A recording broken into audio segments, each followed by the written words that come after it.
Hello friends, today we are discussing about how to prepare for CTET paper 2। हमारे CTET paper 2 के subjects हैं child development and pedagogy, जो कि psychology theories के साथ आपसे पूछे जाते हैं।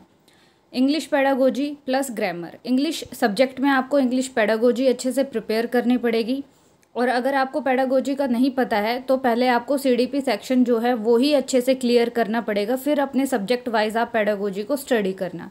और इसकी कुछ थ्योरीज मेरे चैनल पे आपको देखने को मिल जाएंगी, तो आप उन्हें भी देख सकते हैं।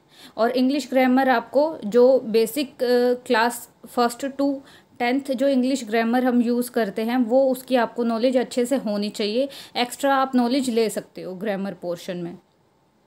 हिंदी सब्जेक्ट में आता है हिंदी पेडागोजी प्लस ग्रामर। ऐसे ही आपको हिंदी व्याकरण करनी होगी और हिंदी पेडागोजी आपको पढ़नी पड़ेगी, समझनी पड़ेगी। नेक्स्ट आता है हमारा जो मेन सब्जेक्ट होता है। अगर आपने सोशल साइंस लिया है तो सोशल साइंस आपका मेन सब्जेक्ट होगा, और अगर आपने साइंस प्लस मैथ्स लिया है तो वो आपका सब्जेक्ट होगा। इसमें आपको सोशल साइंस या आपका जो भी मेन सब्जेक्ट है उसकी पेडागोजी अच्छे से करनी होगी, और क्लास 6 से लेके क्लास 8 तक की NCERT आपको अच्छे से टिप्स पे लर्न होनी चाहिए, और आपको समझ होनी चाहिए कि उसमें कौन से टॉपिक को कैसे टीच किया गया है, कैसे समझाया गया है, with the help of pictures and diagrams and examples also.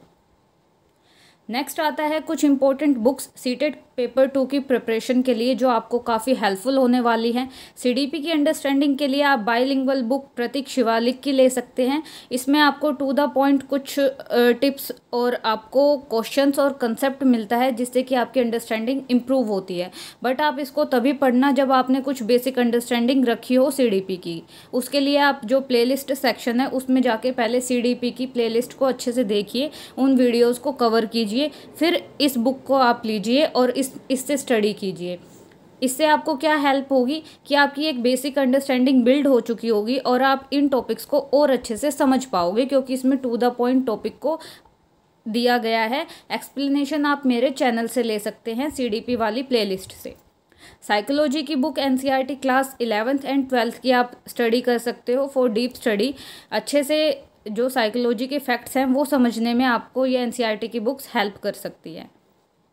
But आपको इतना डीपली अभी पढ़ने की ज़रूरत नहीं है। पहले आप CDP सेक्शन अच्छे से करिएगा और फिर अपने सब्जेक्ट की पेडागोजी करिएगा। ये मैंने एडिशनली आपके लिए ऐड किया हुआ है। CTET पेपर 2 में ज़्यादा साइकोलॉजी की थ्योरीज नहीं पूछी जाती, बस नॉर्मली पूछी जाती हैं जो कॉमन है। Important topics for CTET paper 2। अब कौन कौन से अलग से टॉपिक CTET पेपर 2 में आपके लिए इम्पोर्टेंट है और आपको इनको पढ़ना कंपलसरी है। आप इससे आपकी एज ए टीचर अंडरस्टैंडिंग और अच्छी होगी। नेशनल एजुकेशन पॉलिसी 2020, जो हमारी रिसेंट न्यू एजुकेशन पॉलिसी आई थी, आपको ये पढ़नी होगी। इसमें आपको समझना होगा कि सेकेंडरी लेवल पर, अपर प्राइमरी लेवल पर क्या गवर्नमेंट ने न्यू स्कीम्स, कौन कौन सी न्यू टेक्निक्स, कौन कौन से मेथड्स को कहा है कि टीचर्स को इम्प्लीमेंट करने चाहिए अपनी टीचिंग में, और इससे रिलेटेड क्या क्या न्यू चेंजेस आए हैं वो भी आपको नेशनल एजुकेशन पॉलिसी 2020 में स्टडी करना होगा, कवर करना होगा। नेक्स्ट आता है कंटिन्यूस कॉम्प्रिहेंसिव इवैल्यूएशन। हाँ, इसको हम CCE कहते हैं। CCE पैटर्न आपको अच्छे से समझना होगा कि ये कब आया था, इसके अंदर क्या बात कही गई थी, और इसका क्या स्टूडेंट की लाइफ में कैसे हम नॉलेज में इसको इम्प्लीमेंट करते थे एज ए टीचर, और अभी भी इसका कैसे यूज़ किया जा रहा है, और इससे क्या चेंजेस आए हैं, कैसे इससे होलिस्टिक डेवलपमेंट हो सकता है एक स्टूडेंट का। Schemes related to upper primary level, जो भी आपका ये सेकेंडरी लेवल पर जो क्लासेस हैं उनसे रिलेटेड जो स्कीम्स आती हैं वो आपको अच्छे से पढ़नी होंगी।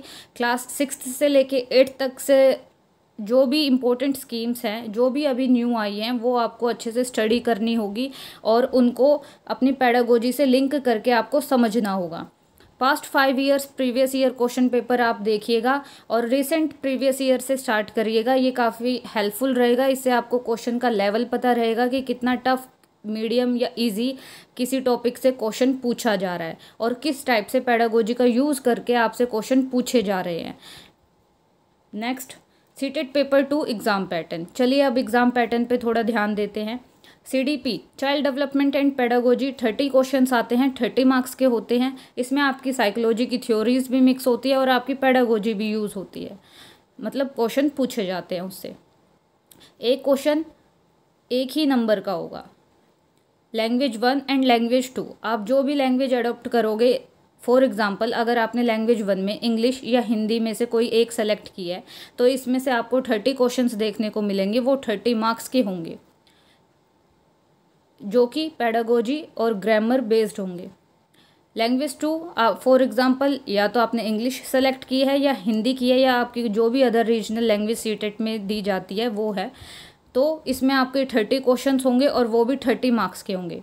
यहाँ मैं आपको एक सजेशन दूंगी कि अपनी लैंग्वेज सेलेक्ट करने के बाद जब आप एग्ज़ाम देने जाओगे तो अपने क्वेश्चन पेपर को पहले एक बार अच्छे से रिव्यू करिएगा, एक बार अच्छे से देखिएगा कि उसमें कैसे किस टाइप से कौन कौन सा सेक्शन दिया गया है, क्योंकि लैंग्वेज 1 और लैंग्वेज 2 में बच्चे काफ़ी गलती करके आते हैं जिससे कि उनके जो मार्क्स होते हैं वो डिडक्ट हो जाते हैं।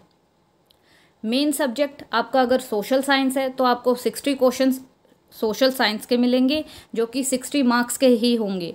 अगर आपने मेन सब्जेक्ट्स में मैथ और साइंस को रखा हुआ है, ये कंबाइन होके आते हैं, मैथ से क्वेश्चंस आते हैं 30 क्वेश्चंस और साइंस से भी आते हैं 30 क्वेश्चंस, जो कि टोटल होता है 60 मार्क्स का ही। टोटल नंबर ऑफ क्वेश्चंस होते हैं 150 और टोटल मार्क्स भी होते हैं 150, मतलब ईच क्वेश्चन 1 मार्क्स का होता है। तो अच्छे से क्वेश्चंस को अटेम्प्ट करिएगा और उससे पहले अपनी तैयारी और अच्छे से करिएगा। जितने आप एफर्ट्स अपनी स्टडी में लगाओगे उतने ही आपका बेटर रिजल्ट आएगा। So all the best. Please like, share and subscribe my channel. Thank you friends.